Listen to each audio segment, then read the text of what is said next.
Un audio fuit et la rumeur devient menace publique. On y entend des codes, des horaires, des relais, des consignes de cloisonnement et même l'expression couper la tête, signe d'une opération pensée pour paralyser la riposte et éviter la détection. Si cet échange est authentique, il expose surtout une fracture, confusion interne, désaccords et une méthode de coordination par petits cercles qui nourrit le débat public sur la sécurité, la stabilité et la gouvernance au Burkina Faso, aujourd'hui bien au-delà des frontières, dans toute la famille africaine. Cette analyse propose une chose précise, comprendre ce que révèle cet enregistrement sans amplifier la peur ni ajouter de faits absents de la source. L'enjeu est simple, clarifier pour mieux juger.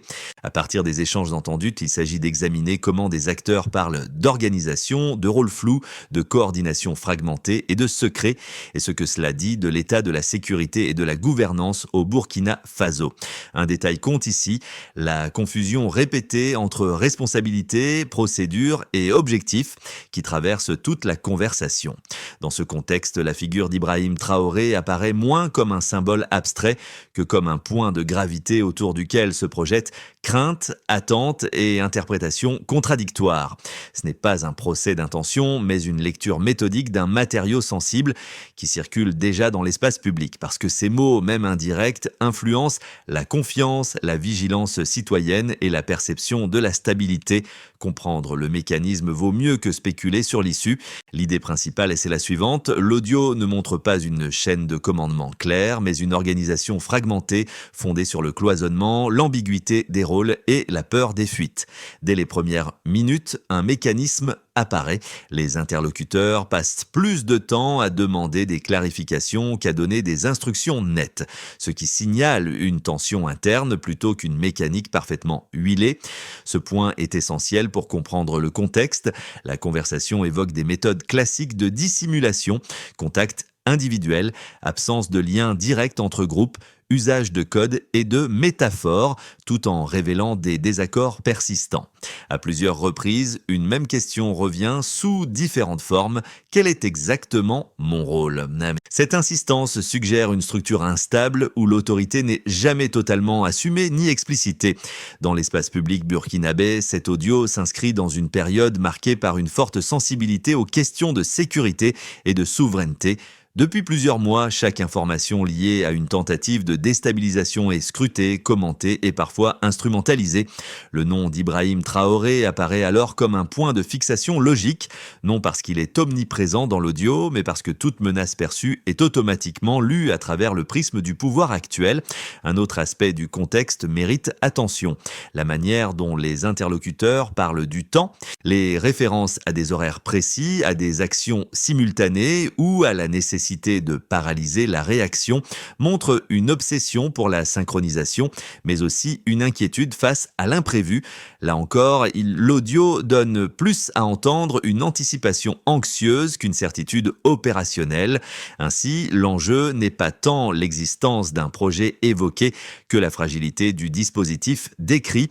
Pour le public, cela déplace la question centrale. Il ne s'agit pas seulement de savoir s'il y a eu tentative, mais de comprendre comment la peur, la rumeur et la désorganisation peuvent, à elles seules, affecter la perception de la stabilité autour d'Ibrahim Traoré et du Burkina Faso.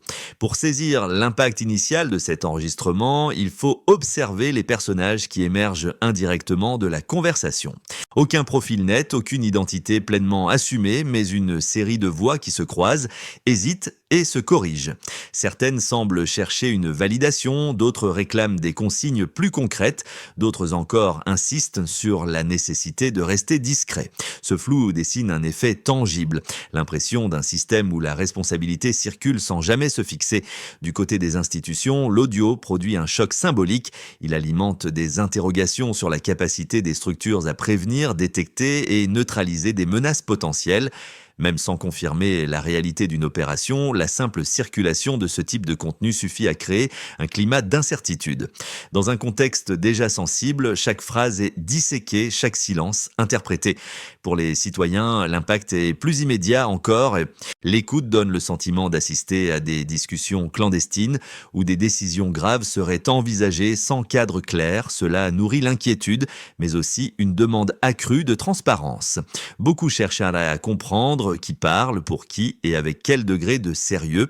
Cette réaction n'est pas marginale, elle s'inscrit dans une attente plus large de stabilité et de lisibilité du pouvoir. La figure d'Ibrahim Traoré apparaît ici en creux.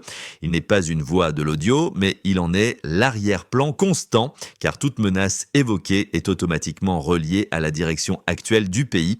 Ce décalage renforce l'effet de projection. Chacun comble les vides avec ses propres craintes, manées ou convictions. En résumé, l'impact initial n'est pas opérationnel, il est perceptif. La confiance vacille avant même que les faits soient établis. Le déroulé des événements, tel qu'il apparaît dans l'audio, commence par une phase initiale marquée par l'ambiguïté.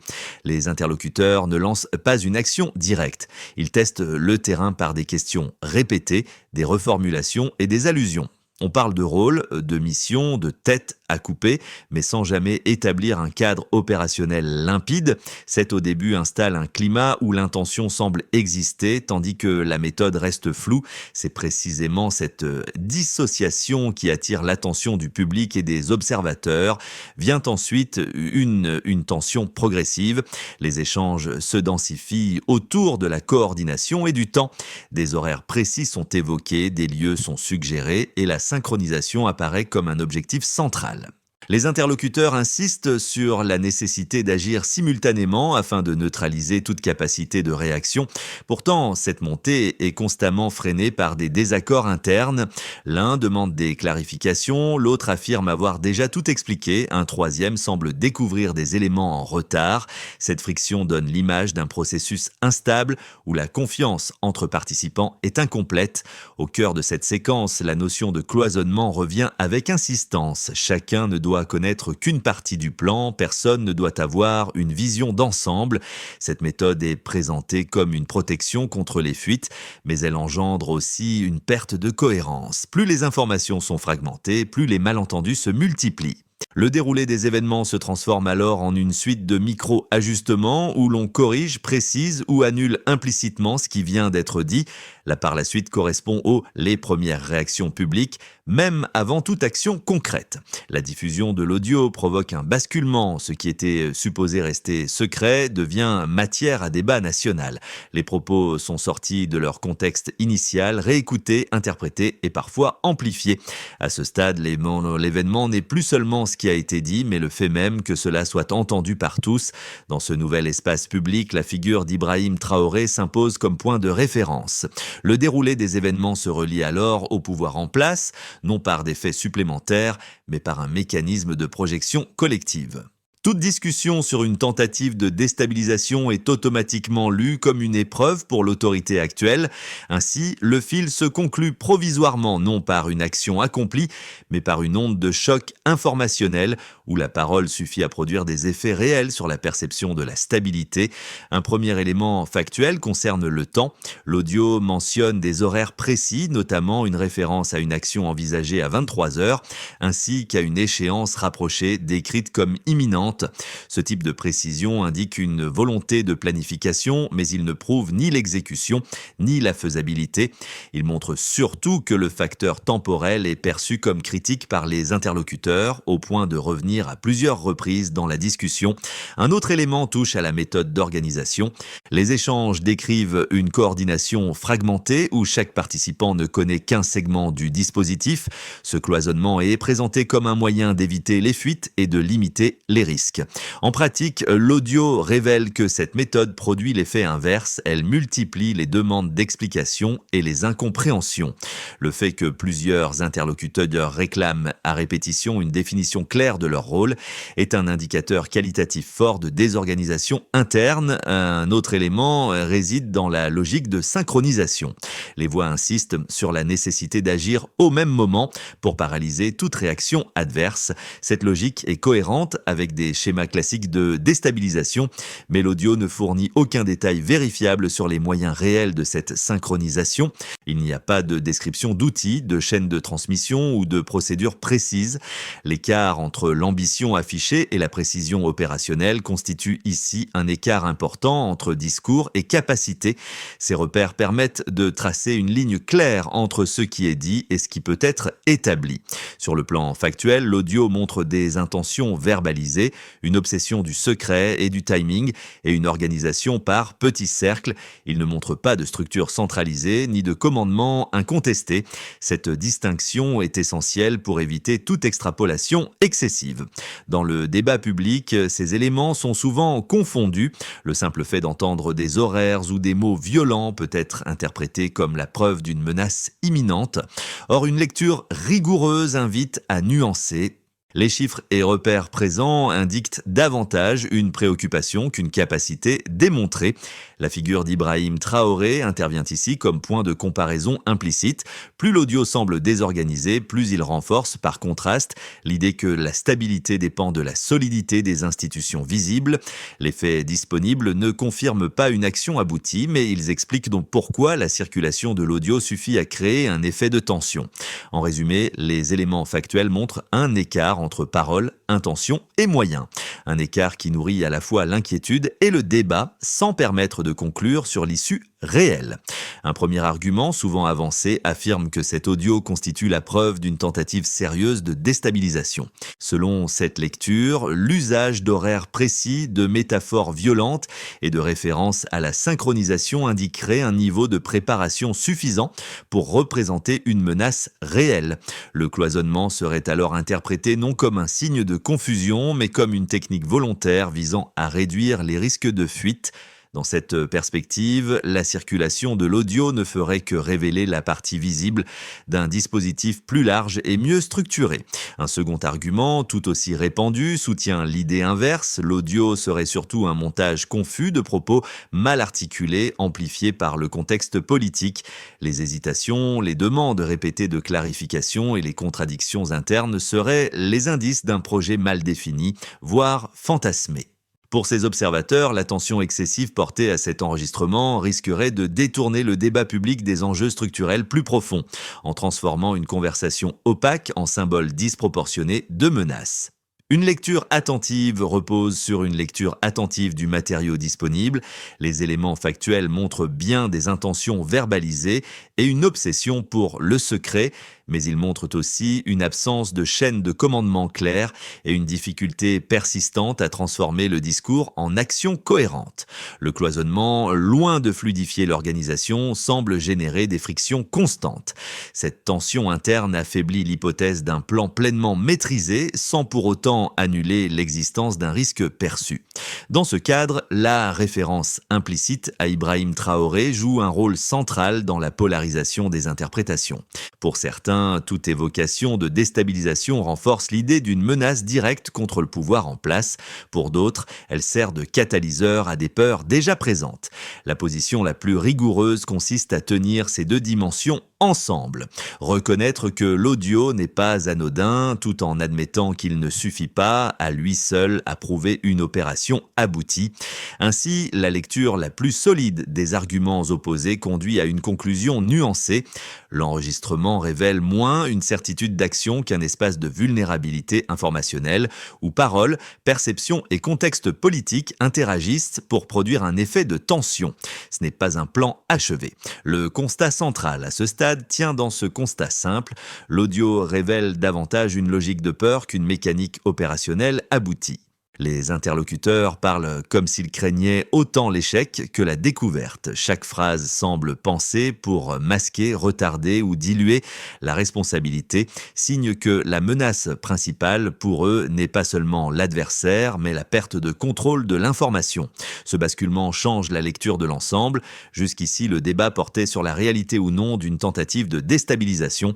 Ce constat invite à déplacer la focale. L'enjeu devient la manière dont une parole fragmentée peut, en circulant, produire des effets politiques réels.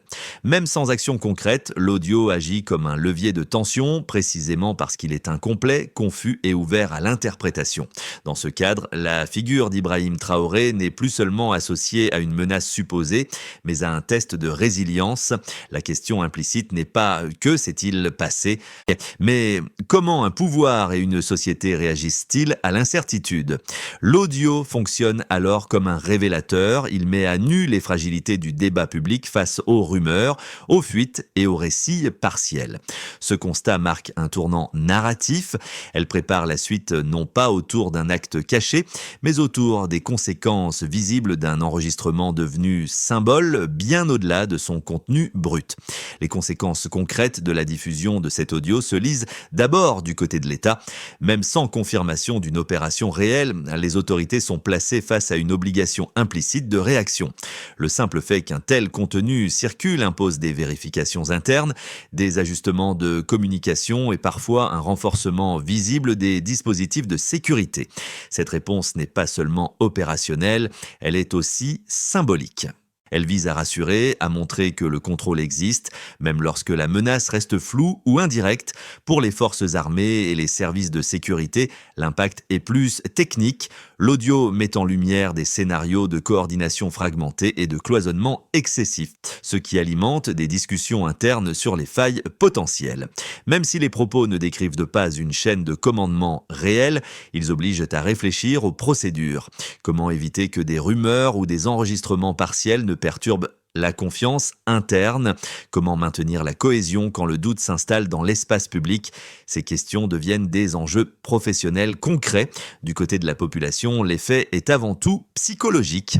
L'écoute de l'audio crée un sentiment d'accès à des coulisses inquiétantes où des décisions graves seraient discutées dans l'ombre. Cela nourrit à la fois l'inquiétude et la méfiance.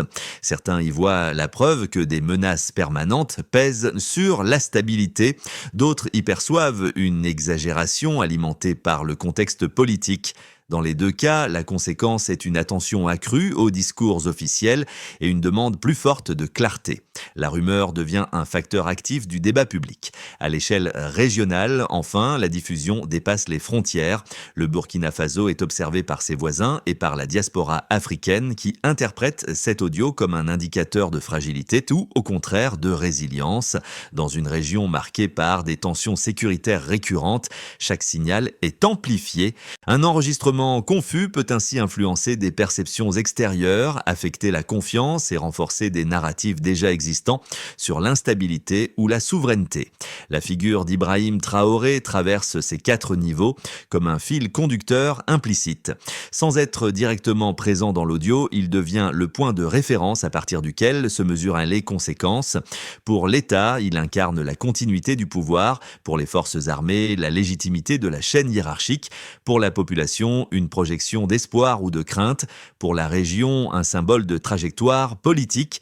Ainsi, les conséquences concrètes ne résident pas dans une action constatée, mais dans une série d'ajustements, de perceptions et de réactions en chaîne.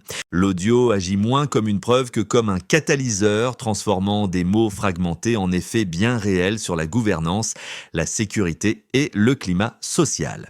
Dans une hypothèse d'apaisement progressif, repose sur une dissipation progressive de la tension. L'audio continue de circuler, mais son impact s'atténue à mesure que l'attention publique se déplace vers d'autres enjeux. Les institutions procèdent à des ajustements discrets, surtout en matière de communication et de vigilance interne, sans bouleversement majeur. Dans cette hypothèse, l'épisode devient un rappel des risques informationnels plutôt qu'un tournant politique. La stabilité tient, mais au prix d'une méfiance latente qui persiste dans une partie de l'opinion. Dans une hypothèse plus favorable, suppose une transformation de l'incident en levier de renforcement. La diffusion de l'audio déclenche un débat structuré sur la sécurité, la transparence et la circulation des rumeurs. Des messages clairs, relayés de manière cohérente, contribuent à réduire les interprétations extrêmes.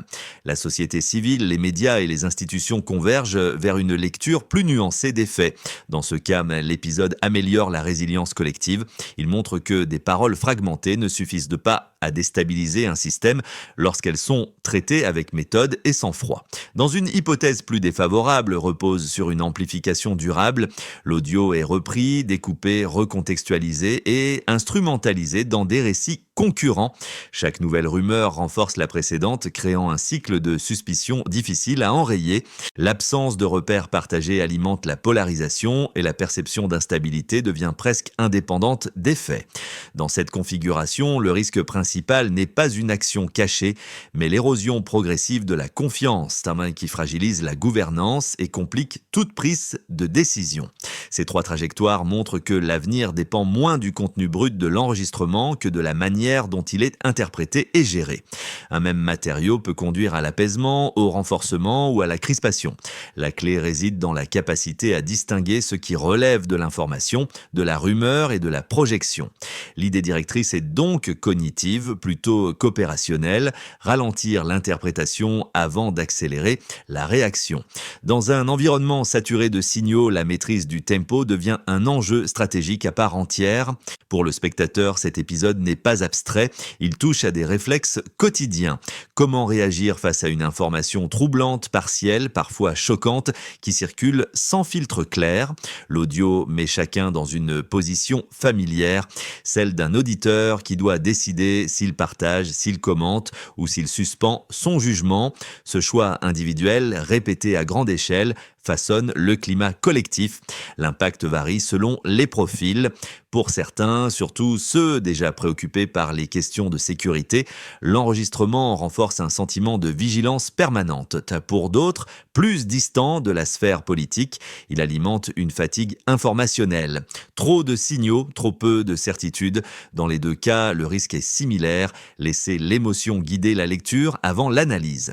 C'est précisément à ce niveau que le spectateur devient un acteur discret mais réel de la situation. Il existe aussi un effet générationnel et médiatique. Les publics très connectés consomment l'audio par fragments, extraits, commentaires, parfois sans écouter l'ensemble. Cela accentue les interprétations rapides et les raccourcis. À l'inverse, ceux qui prennent le temps d'écouter perçoivent davantage les hésitations, les contradictions et les silences, éléments clés pour une lecture nuancée. La différence ne tient donc pas à l'accès à l'information, mais à la manière de l'aborder.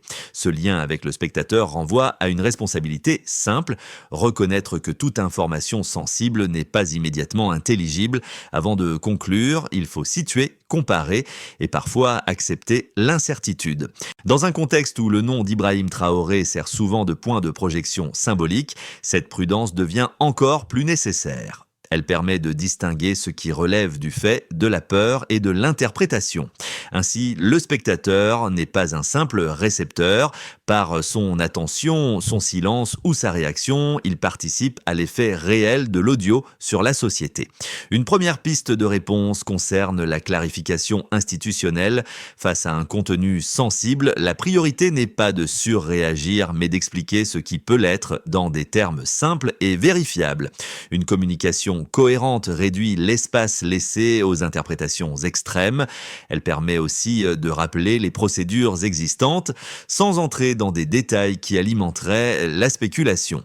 Cette étape vise avant tout à restaurer un cadre de lisibilité. La deuxième piste touche à la gestion de l'information.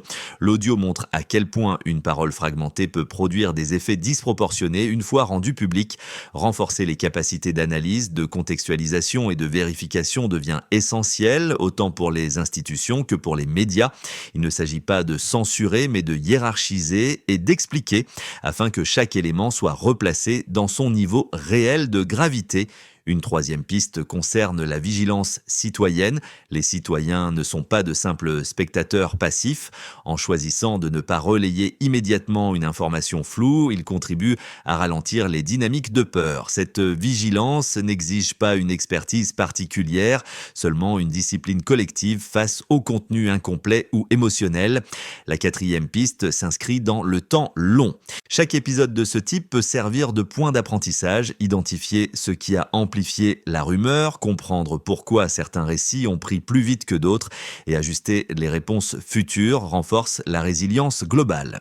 Dans ce cadre, la position d'Ibrahim Traoré est centrale sans être exclusive. Elle symbolise la capacité du pouvoir à absorber l'incertitude sans se durcir ni se fragiliser. La trajectoire la plus solide combine méthode, retenue et constance. Ces pistes ne promettent pas l'absence de tension, mais elles offrent un chemin pour limiter leur impact et préserver l'essentiel. La stabilité du débat public. En revenant au motif central, celui d'un enregistrement fragmenté devenu symbole, une image s'impose, celle d'une parole sortie de son cadre, projetée dans un espace public avide de sens. Ce n'est pas la voix elle-même qui marque durablement, mais ce qu'elle déclenche. Comme au début, tout repose sur des silences, des hésitations et des zones grises que chacun tente de combler.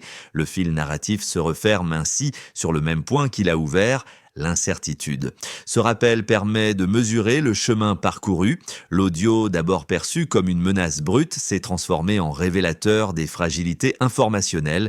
Il a montré comment une société peut être mise sous tension sans qu'aucun acte concret ne soit posé. Cette dynamique n'est ni nouvelle ni propre à un seul pays, mais elle prend ici une intensité particulière en raison du contexte politique et sécuritaire. Dans cette séquence, la figure d'Ibrahim Traoré agit comme un repère émotionnel.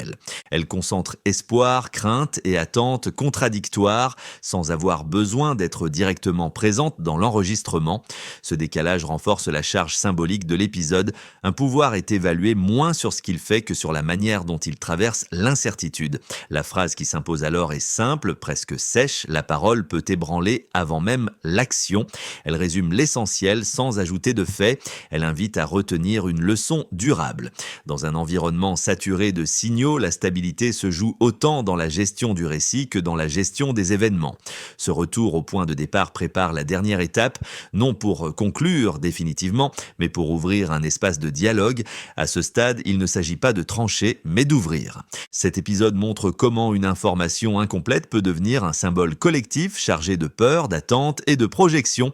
Il rappelle aussi que la manière dont une société discute d'un contenu sensible compte autant que le contenu lui-même. Entre silence, amplification et analyse, chaque choix façonne l'espace public.